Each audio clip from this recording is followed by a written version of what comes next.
Alrighty, how's it going everyone? My name is Mr. Boss for the win. Welcome to the first look at the second map on our list, which is Hydro. Now, Hydro, what they really advertised for the map Hydro was the fact that if you push this button somewhere in the center of the map, I actually have not found it yet, I've only played 2 or 3 games, like I said, on Hydro, that it will flood the middle of the map. But as you can see in this first spot right here, where the water goes is kind of underneath the map. It's less of a factor than I thought. When they first showed the trailer, I thought it was going to be covering the entire upper echelon of the map where the B flag is, and it turns out I am wrong. Hydro is 2 levels. It has this main level, and then it has the level where the water runs. Now, the level where the water runs is a really great place for guys to, flank and get under fire and not run in the lines of sight of other enemies. But like I said, there is that risk of having the water flood and come down at you. Just a little bit more about the flooding water.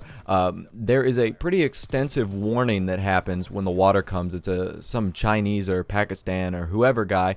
He yells some mumba ba ba ba like that, and there's a big horn and siren that goes off, and then about 5 or 10 seconds later, the water comes for about 5 or 10 seconds. So it's pretty avoidable, but if you're stuck down there and you're focused on something else, you'll definitely get caught because the water really rushes down instantly, and it affects that entire area. Like there's no escaping, and it'll push you off the map. Like there's no escape. So that's unfortunate, but it does add another factor to the game that I do think is very interesting. So I have only played Domination and TDM on the map Hydro. I haven't played any of the other game modes, and as you can see right now, we are dominated. Now, Hydro is essentially, it's another one of those vertical pattern maps, and I'm standing on one of the 2 second-story buildings. So you can see that the B flag is kind of exposed. Out of the 4 maps, it's probably the hardest B flag to get because, like I'm about to, there's only this little, guardrail right here that allows you to take cover. You have that entrance right there that I just looked at. You have this little cubby center right here,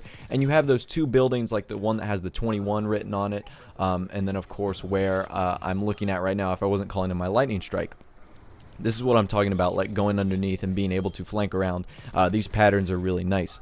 So anyways, yeah, the B flag is kind of difficult to get, and it's one that you don't want to lose, just because you are so easily able to spawn trap these guys in here. Like, this is one of the easiest spawn traps, I think, just because of all the various amounts of cover in the spawn. Hydro's a map that I wouldn't really say is too wide open, but you see, look at this pathway I'm running on right now. There is no cover from the time I left that building to where I was walking to. But the second you jump into the spawn, there's forklifts, there's crates, there's walls, there's sharp turns, there's barriers, everything and anything you can do to hide from the enemy and be a little pest in their spawn. Which is why I think it is the easiest map to spawn trap on. And right here, I get a little bit overzealous, and I thought I was going to get all 3 of these guys, but there were just too many to shoot at, and some guy eventually got me. So, yeah, it's a pretty fun map. I'm going to go ahead and jump to the second round here, and look at this starting route. You can really surprise people by going through the B flag area and then jumping down there, because a lot of those guys are going to take the long route and run around, and you'll eventually be able to pick them off. And this is what I'm talking about, spawn killing right here. For whatever reason, I was in their spawn, and they were not flipping as much. And even when they did flip, it wasn't a big deal because, I felt like I had confidence in myself and my team in order to get, go to the other flag and go take it from them, really. And that guy right there, that guy pulled a Houdini and essentially put smoke on himself.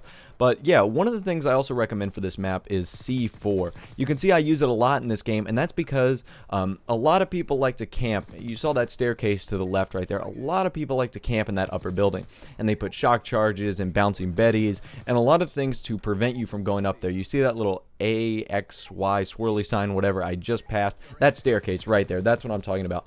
People go up there and they sit up there, and sometimes it's really tough to get a grenade that bounces off a wall right into their line of sight. So I typically run C4 and stun grenades. I run a C4 stun grenade combo, and that it does an efficient job of getting the guys off of that area right there, which is what I think the keys to winning the game, because that really solidifies the B flag for you, and if you can keep the B flag safe, you can pretty much win the game. And I get into a little tussle with this guy. I can't believe I wasn't able to kill him, but I'm able to pick him up right there.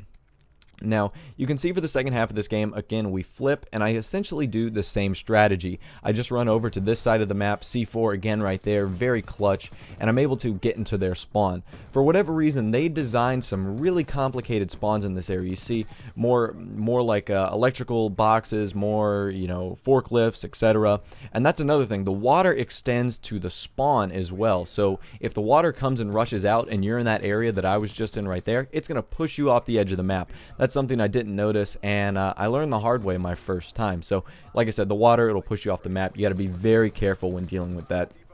I know that I ran into a bit of trouble when, you know, I was just meandering around the map, and I didn't know where I was going. But anyways, guys, this gameplay is coming to a close. We pretty much dominated these guys. The score isn't some impressive like 190 to 12 score. You know, they did have 1 or 2 flags at each and every time, but I felt like it was a really consistent effort on my team, and I felt like we did a good job to secure the win. Other than that, guys, like I said, thanks for checking out the video. A like and a subscribe would be awesome. Take care, have a nice day, and I will see you guys in the next video.